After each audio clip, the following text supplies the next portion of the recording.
Peter Obi is not in Nigeria. It's not a matter of fighting. There's no adjective to confirm that it's not barbaric. It's a way of rigging the election. They're trying to intimidate people from making their right choice.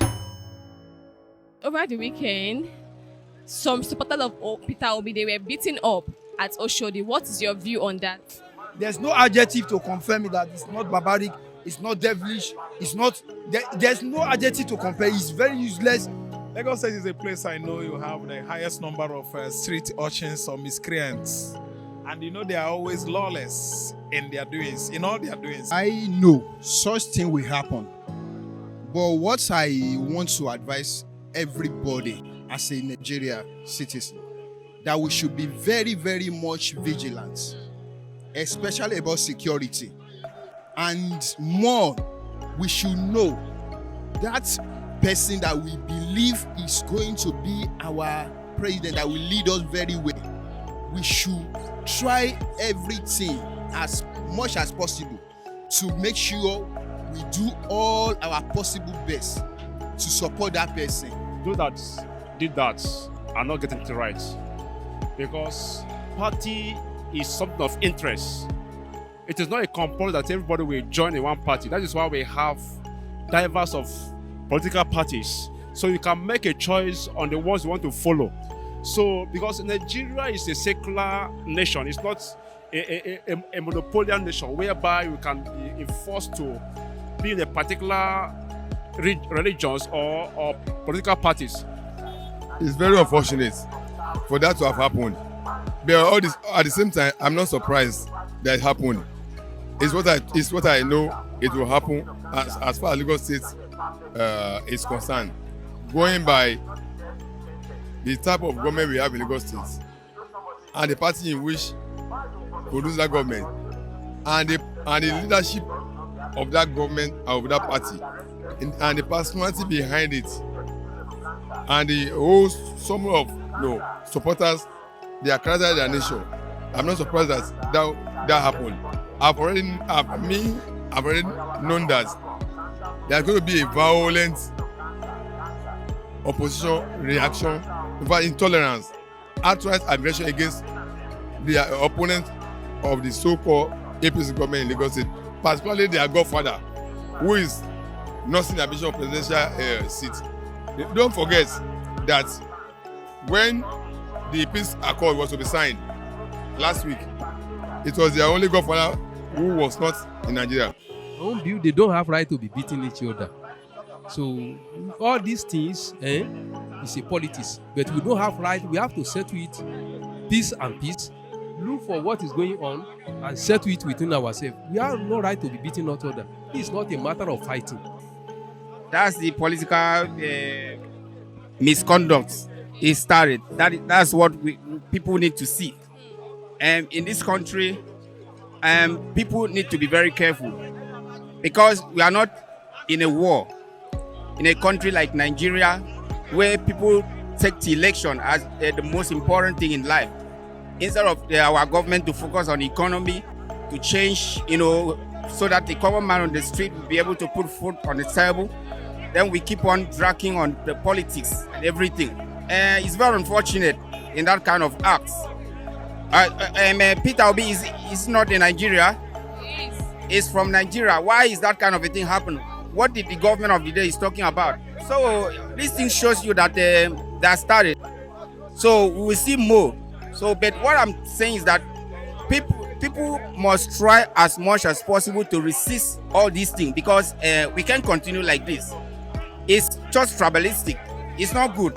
And all those people that perpetrated that act, the appropriate officers of the law ought to have go after them and arrest them and let them face the music, because it's irritating. How can you deny at this time or this generation of our life we are adopting the barbaric system of election, barbaric system of fighting, disenfranchising, threatening in an election period? No, it's not fair. This is not it's not a room to grow democracy at all. This is not a avenue to grow democracy. There's no normal human being on the earth that will support that barbaric act. It was so barbaric and so useless, to be honest. And when it starts like this, gradually you see they start picking up from different sectors. That's how we start behaving anyhow. Different states, we start threatening voters. It's disenfranchisement. It's not nice. To be honest, it's not nice. In Lagos State here, we know that APC has its stronghold, you know.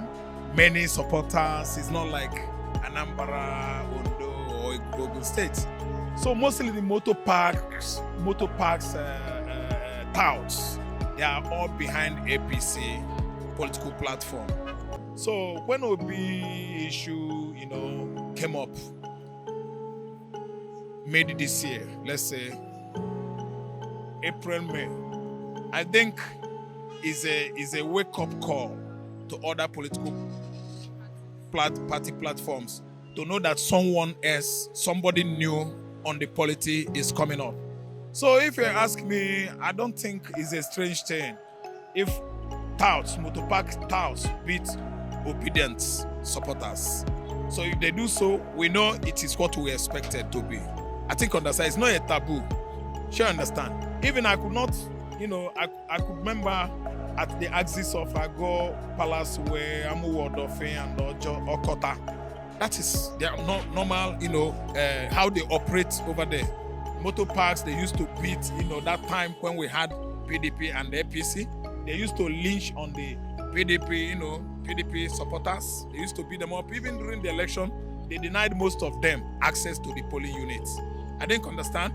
Some ballot boxes were carted away there by motor park touts. So the Oshodi you say is the house, or let me just say that Oshodi is the home country of MC Oluomo, the overall motor park chairman, Lagos State.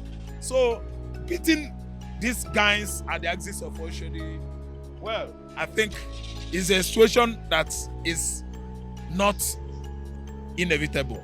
Whatever we see around us, we should carry it along. We should let people know.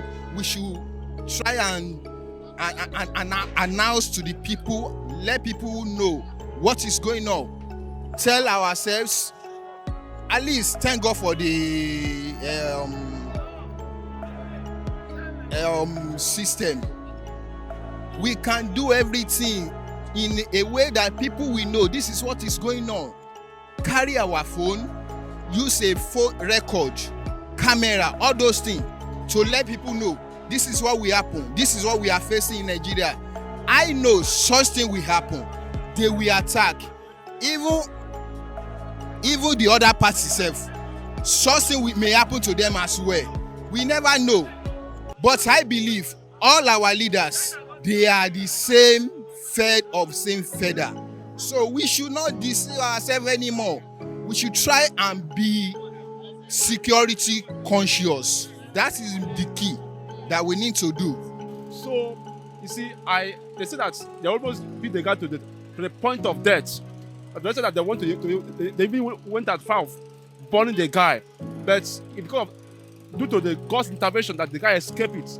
So the advice I want to give to the government in Lagos State is that Lagos State government should bring them into a book and know the reason why they're doing it. Because everybody has a choice or has an opinion of what you want to follow. So you must be compared to join in one political party. So we have APC, we have PDP, we have Labour Party, we have the other new parties that are coming up. So they won't force me, or they have been doing it. You know, the first time, the last election we had during Atiku and Buhari, the one that we did before this one that comes up now, you know, Qatar, they denied people access to votes. So I think they caused a lot of mayhem in that place. So you see, it's a way of rigging the election. They're trying to intimidate people from making their right choice. The democracy was a part of the government of the people, by the people, and for the people. So everybody was involved in the situation. Whether it's A or B or C, one day we must go. And now let us see the situation. Let us do a way of it. Let us try to accommodate ourselves before the election came, because there will be no violence. Peter Obi is not in Nigeria. It's not a matter of fighting. There's no adjective to confirm that it's not barbaric. It's a way of rigging the election. They're trying to intimidate people from making their right choice.